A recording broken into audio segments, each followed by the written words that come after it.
on this question of whether to own or lease. The best piece of advice that I'm going to tell you is know your options. So go to the market. The most common question we get is, what is fair market? And if you don't know the market, then you don't know what is fair. And so you have to look at several options when it comes to real estate purchase or leasing. I'm Corey Brown, and this is Provide's The Path to Owning It podcast, where I sit down with trusted industry experts and Provide's network to give you the tools and advice you need to take your practice ownership dreams into your own hands. From owning your own practice to expanding or improving an existing practice, we'll help pave the way for you to achieve your dental or veterinary career dreams and guide you through all the nuances of the practice ownership journey. Please make sure to follow us on Apple Podcasts, Spotify, or wherever else you listen. On this week's show, we're discussing the pros and cons of owning versus leasing the commercial real estate for a healthcare practice. Today, we are joined by Mike Jorgenson, Regional Director for CARR Healthcare Realty's Southeast Region. In 2016, Mike helped CARR open the Alabama market and has since helped pioneer many new initiatives. Mike is an authority in the healthcare real estate advisor space, having spoken at several industry events, including the Hinman Dental Meeting, Columbia University School of Dentistry, Southern Vet Conference, and many more. Thank you for having me, Corey. This is a great honor. You guys put on a great podcast. I've been listening to a couple of them and appreciate you having me here today. Thank you very much. Today's topic I'm excited to get into. It's one of those that most providers struggle with at some point in their career. And I'm sure you have heard this question many, many times. Do I own or lease the commercial real estate for a healthcare practice? Let's start though with the owning side. What are some of the main advantages of commercial real estate ownership for a practice owner? That's a great question. That's honestly one that a lot of doctors are pretty familiar with, and I think can be a stumbling block sometimes on this question of whether to own or lease. And the main advantage, it's equity, really. You're paying yourself. That's how a lot of doctors say it, is I'd rather not pay a landlord. I'd rather put that money back into my own pocket. And so that's probably first and foremost on anybody's list, whether a real estate professional or even a lot of doctors understand that. There are several other benefits, though. One of them is the fact that you really have the benefit of taxes. You can depreciate many more things than you could with just leasehold improvements. You can depreciate that, believe it or not. Your CPA should be working with you on that. But there are several other advantages to ownership, and many of them are taxes. And then we also see a lot of doctors really at the end of the day when they go to sell their practice, many of them, the real estate is worth more than the practice itself. And so the end game on the purchase side can be very favorable if you're able to sell it. Those are three of the main benefits, one being equity, one being taxes, and one being the end game potential of selling the real estate as well. Yeah, that's great advice. Let's go on the flip side of that. What are some of the potential disadvantages or downfalls that you might see in owning your own real estate? I'll start with the end game or the sale of the real estate. I think many times doctors think that they can just sell the real estate at the same time, but most banks, they get over leveraged if you try to purchase the practice and the real estate at the same time. And so sometimes they end up being a landlord for 2, 3, 5, 7 years. And so thinking that you can just walk away on day one, it may be feasible. But more often than not, unless they have money sitting aside, which a lot of these guys are a year or two out of school and are still paying off student loans, so they don't have the cash to be able to put down on the real estate, a lot of times they're going to end up leasing. And so the question is, do you have the stomach to be a landlord for a while? Because if you're hoping to sell both the practice and the real estate at the same time, it usually doesn't end up working that way. The other thing is, and this is maybe a smaller one, but we get this a lot of times when we're at shows and doctors who own their real estate come by and we tell them what we do and they go, well, I own my real estate, so what should I be doing? And the main answer that I give to doctors, we run into it often where doctors are not really keeping up with their real estate.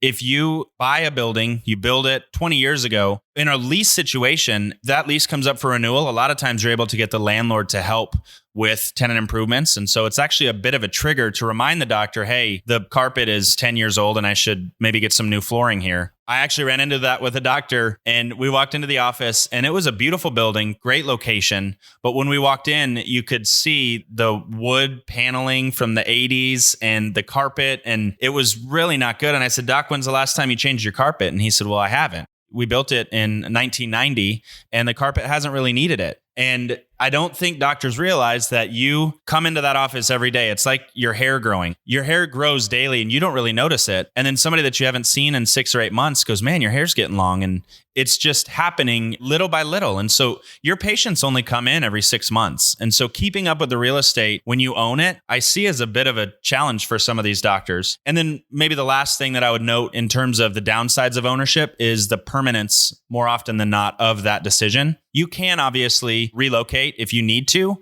But a lot of times there's a big disadvantage to that because you're not likely going to go far. If you're relocating out of a purchase, it's because there's a better spot that you'd like to be in. And then you don't necessarily want to sell that to another dentist. Maybe you can find a specialist to occupy it, but the flexibility of ownership is a little bit less. And so if there's a reason to be in that spot, I'll give you one example that we've seen. A pediatric dentist went next to a school that was well populated and placed himself right there. Big, beautiful building, nasty old school, but all of the patients were coming in daily. He was right on the corner. What he didn't realize is that a couple years later, they were planning on building a new school down the street and sending half of the students down the street and another half down to another school because they were overpopulated. And so now it's this massive building that doesn't have much use to him when down the street, there's a Publix and a beautiful shopping center right next to a beautiful new school where he could wait out the 3 or 5 years left on his lease and go relocate into that next one. Yeah, and that brings up another good question that we hear a lot. Does your opinion of ownership change whether this is a primary location for the doctor versus a secondary or maybe a satellite office? It depends on the goals. And you're going to hear me say it depends more than you're going to like because every situation is different. So the reason it depends is because what are you trying to do with your real estate? Are you going to end up in just 2 locations? If so, maybe owning the real estate would be good. But if the goal is to expand beyond that, and I'll hit on it a little bit more when we get into the benefits of leasing, but if your goal is really just profitability, a lot of times real estate ownership is not the best bet. Many of the DSOs and the groups that are larger that are really trying to grow into more of an organization,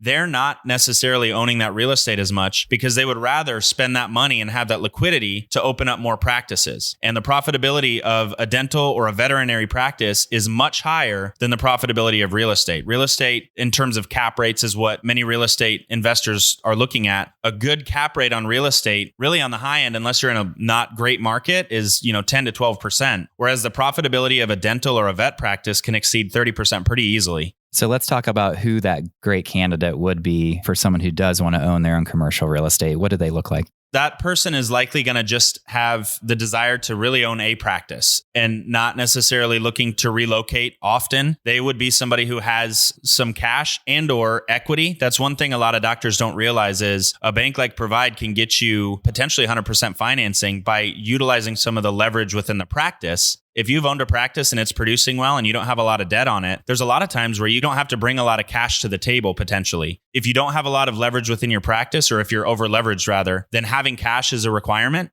Another thing is, can you afford it? That's one of the main things that we look at is not only can you afford the down payment, but can you afford the price to buy the real estate? And you've got to look at not even just what's my note on the real estate, you've got to look at some of those other expenses as well. And so that's one thing that we're looking at often is what are some of the ancillary costs that we need to be considering? And usually that's going to be a doctor who says, I really like this market. I've talked to many of them. They say, I want to be in this market forever. I don't want to be a 6 location giant. I would just like to be here. In that case, a lot of times it does make sense. And again, there will be times where it doesn't. One of the things that we really caution against with practice ownership is doctors thinking that I have to own the practice real estate, where they think because I have to own my house, I should own the real estate as well. We have seen it where doctors are reaching for ownership when they otherwise would be better off leasing a space because their ability to be profitable within a location, they can be on Main and Main in a lease situation, and they might not be able to afford that real estate. So they go a couple blocks off.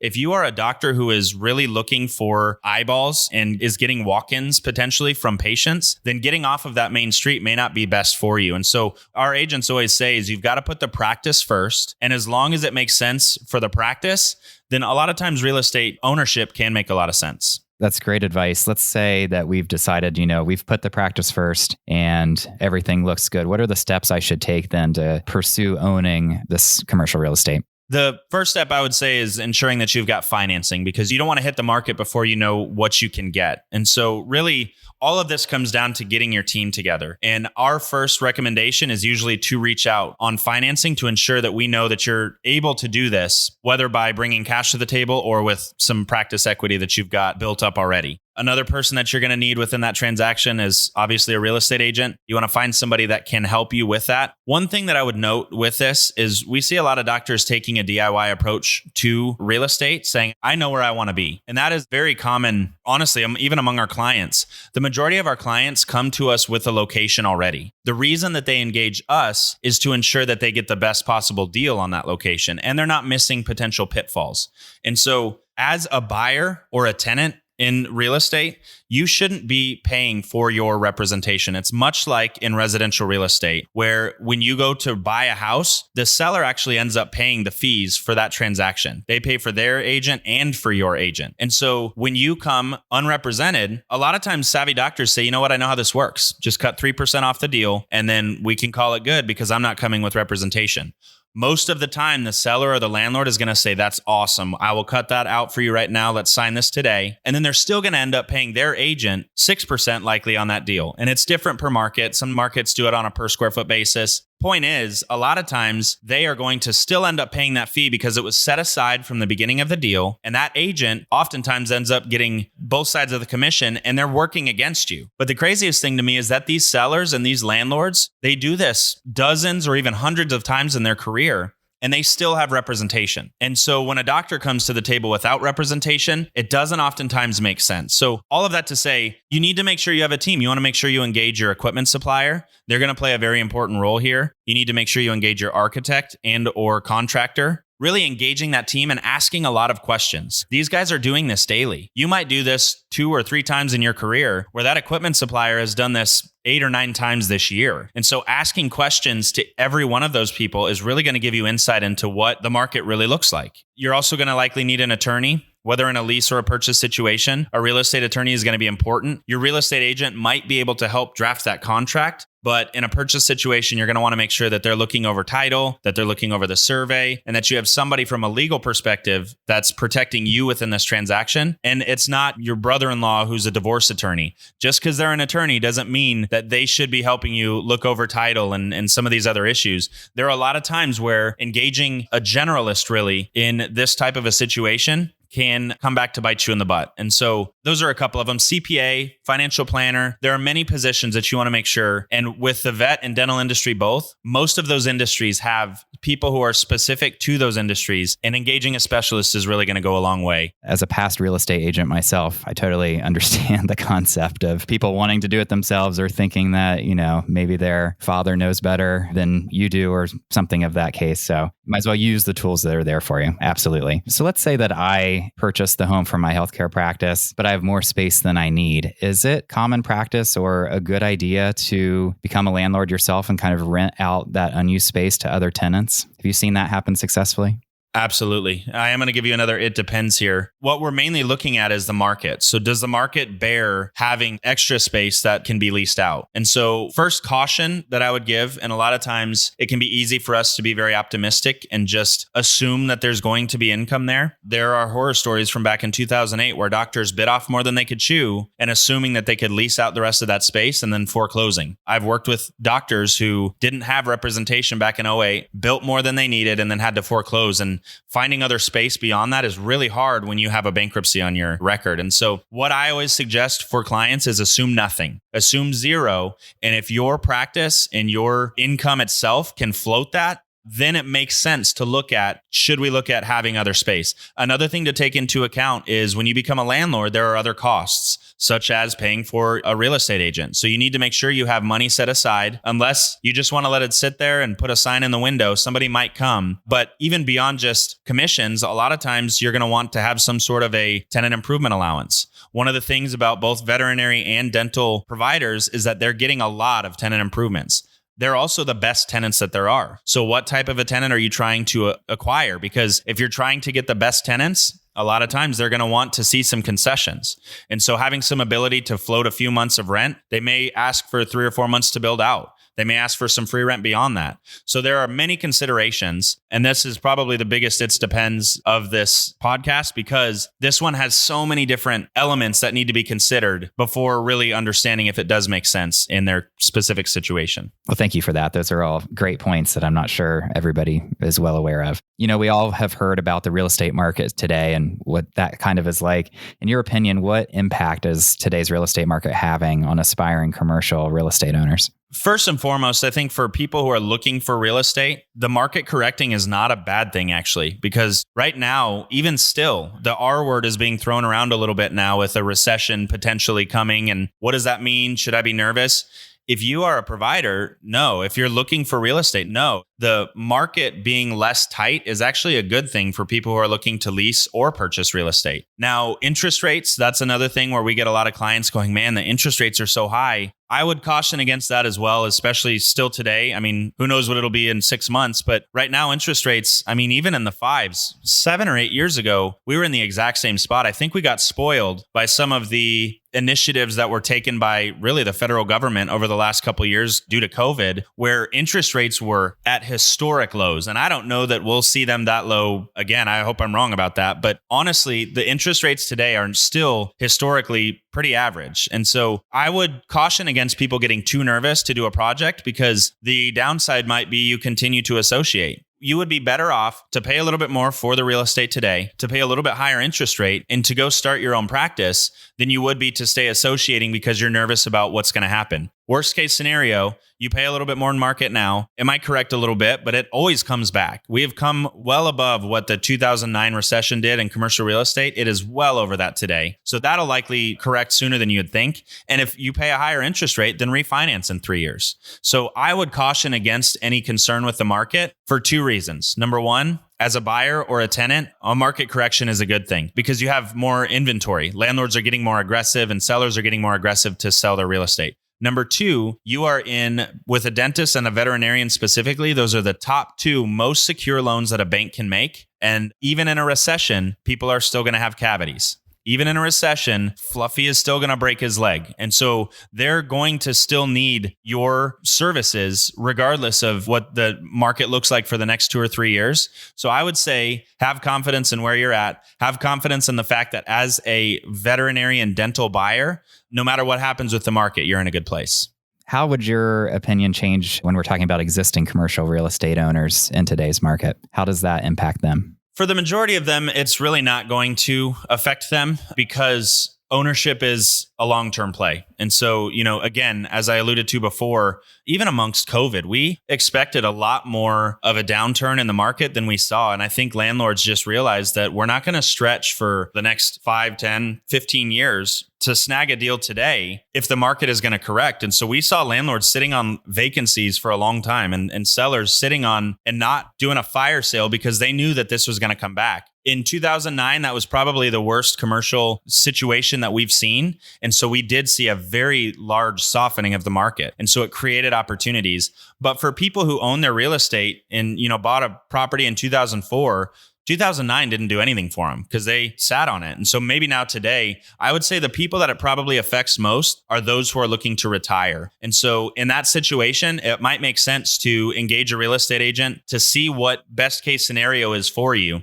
Because there are a lot of people, one of the most common calls we get from people who are not doctors is from investors who are looking to buy dental and veterinary real estate in the form of a sale leaseback. That doesn't always make sense. Oftentimes it does not make sense, but there are times where it does make sense. And so looking at your options and knowing what is available to you, that's one thing that you're going to hear from us as it pertains to real estate often is just look at your options. The worst thing that can happen is you say no to all of them and you stay where you're at right now, but at least you know what's available to you. Great advice, Mike. We've talked a lot about pros and cons of owning the home for your healthcare practice, but after the break, I'd like to hear your thoughts on what leasing your real estate means for our listeners. More with Mike after the short break.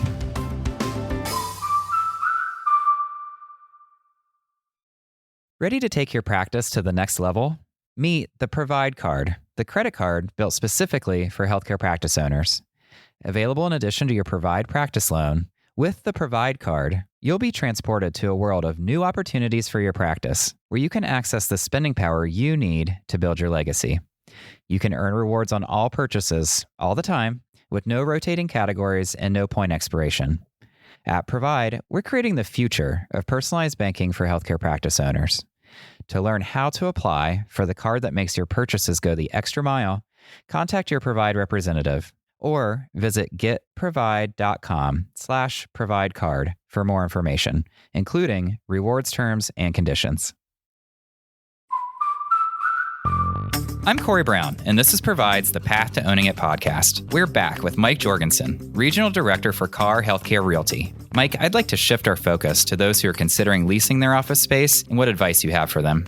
Some of the main advantages of leasing would be the fact that the landlord is oftentimes going to help with several of the costs that you might incur. So as long as you have a well-negotiated deal, you should be getting a pretty sizable tenant improvement allowance package. If not that, you should be getting it somewhere else, such as free rent or some other concessions, lower rate. But truth of the matter is, a lot of times landlords, they are willing to invest into their property to ensure that they're getting the best possible tenants. And so when you're taking out a loan of $500,000, $600,000, even $700,000, a healthy portion of that is actually going back into their property. And a lot of times, if we're able to get the landlord to come to the table and ensure that they are giving a healthy tenant improvement allowance, then that frees up that capital to potentially put it in a different place. I had one client, we got him $120,000 build-out allowance, and they said that allowed me to get a CEREC, which is a dream of theirs. And so you can potentially use that elsewhere, not necessarily everywhere else, but your bank will allow you sometimes to use that somewhere else within the transaction. One other advantage of leasing your space is that you're not having to use capital and sinking it into a piece of real estate for the next 10, 15, even 25 years, because that money sits there until you either refinance or sell that real estate. And so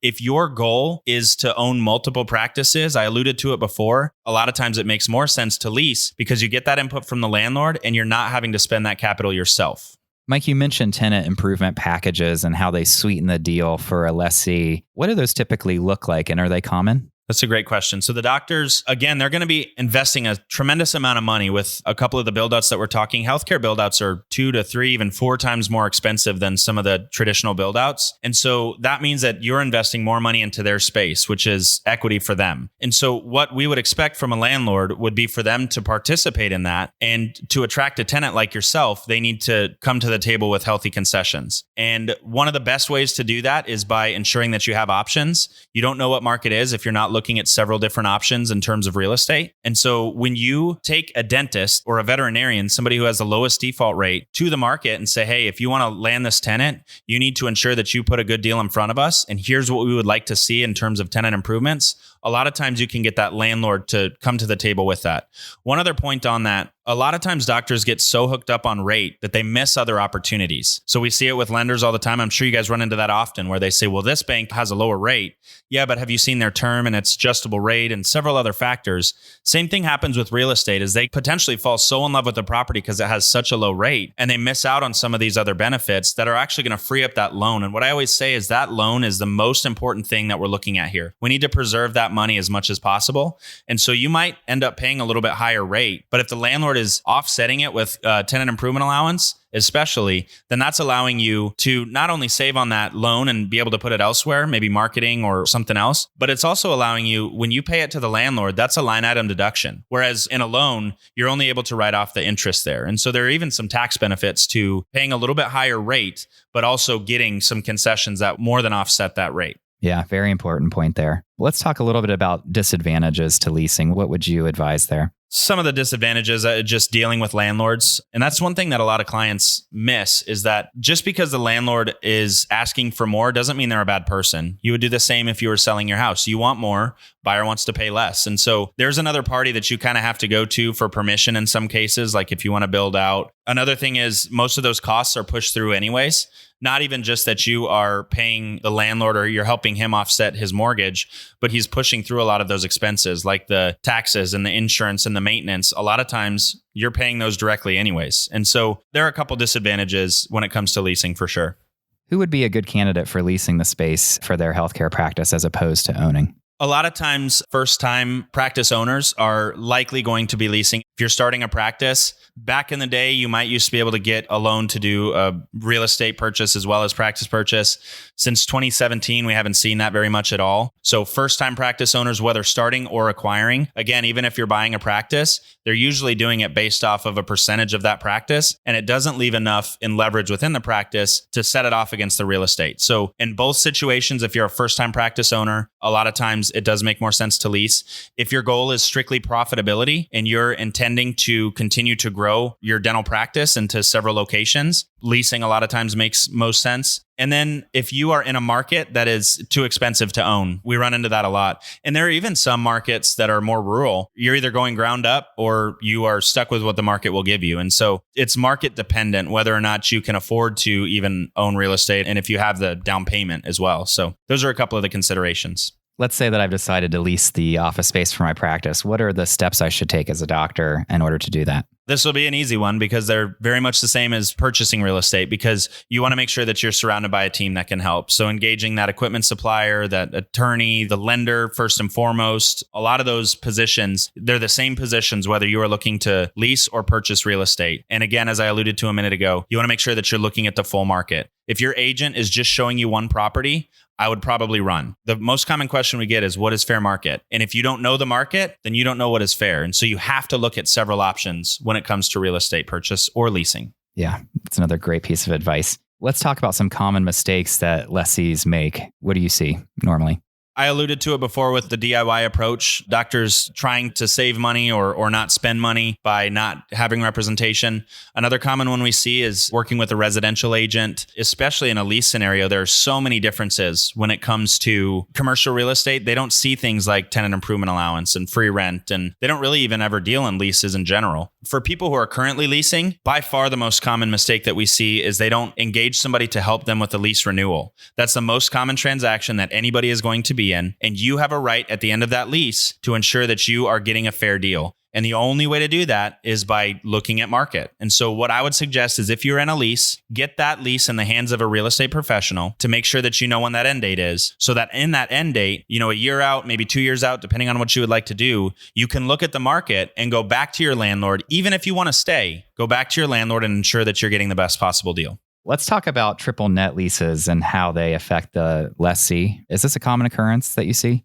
Yeah, especially in retail type settings, you run into a lot of triple nets. That whole idea of triple net versus full service versus modified gross, those are the main three types of leases that you're going to run into. Full service means that it's all built into that number. Modified gross means some of them are, some of them aren't. Triple net means none of them are built in. And so when I say none of them, that means taxes, insurance, and common area maintenance. Those are the three nets that would not be included in your rate. So if a landlord says this is $25 triple net, your question needs to be, what are the triple net costs? Because it might be another $4.50. In a full service situation, another common thing that we see missed is doctors thinking full service means I don't ever have to pay for anything else. In a full service situation, a lot of times you're going to run into something called an expense stop or a base year.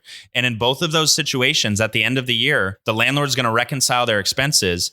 And if there is excess on top of that, they're going to come back and charge you anyways. And so a lot of times triple net makes the most sense, because in a full service or a modified gross, if the expenses go up, you still pay for it. If they go down, the landlord gets to pocket the difference. In a triple net lease, if expenses go up, you pay for it. And then if the expenses go down, they actually give you a credit. And so triple net is actually not a bad thing. In most situations, a triple net is a good thing, because at least if expenses go down, which they never do, but if they did go down, you would at least get a credit on that next statement. Thanks for clearing that up for us. That makes a lot of sense. With the current market conditions, rising rents, construction costs, does leasing still today make sense? It depends, especially in the market that you're in. And so again, if there's no other option, if you don't have the ability to own real estate, whether because you don't have enough equity or because it's too expensive, then obviously leasing makes sense. It still makes sense to open up a practice. What we suggest in every situation is looking at the market. And if you say, I want to lease, that's great. Let's look at ownership just to make sure that it doesn't. And if you say, I want to buy, then we say, that's great. Let's at least look at some lease options to make sure that that's not a better option for you. Because if you say I can produce $200,000 a year more out of that space, and you're going to save $20,000 a year for purchasing, it doesn't make sense. You should go lease that space. And so it always depends on what's available to you within the market. And so that's the importance, again, of just knowing your market options. Now, your answer might be it depends here, but I'm going to ask you anyway. When ultimately evaluating whether to lease or own the real estate for a healthcare practice, what's the best piece of advice you can give our listeners who are debating between the two?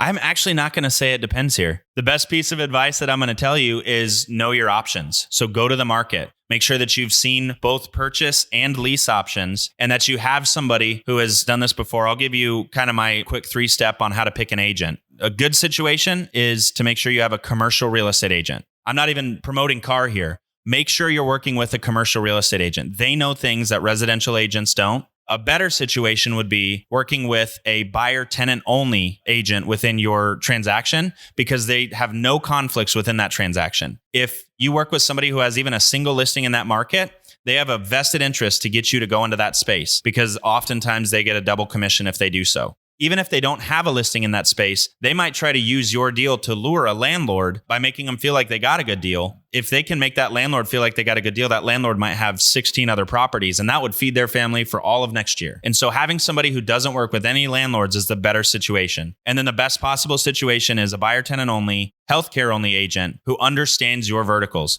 We run into it a lot of times in vet, where a landlord won't even consider the vet because they don't understand that it's not 1900 anymore, and we have things that can help deflect sound and bring smells down, and that the vet is more concerned with it than the neighboring tenant is in terms of smells or sounds. And so having somebody who understands the healthcare industry is very important. And notice I put healthcare after buyer tenant only. I would rather have a buyer tenant only who doesn't understand healthcare than a healthcare agent who is not buyer tenant only. Yeah, that makes perfect sense. Now, for our listeners who would like CARR to help them with their ownership journey, how can they contact you?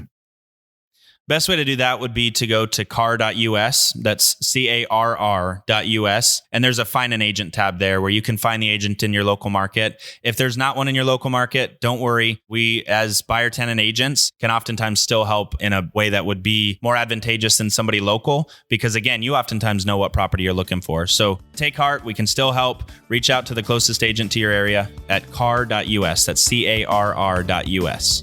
Awesome. Mike, I really appreciate you taking the time to educate our listeners and helping guide their decision on this kind of age-old question of whether to buy to lease. So thank you very much. Absolutely. Thank you.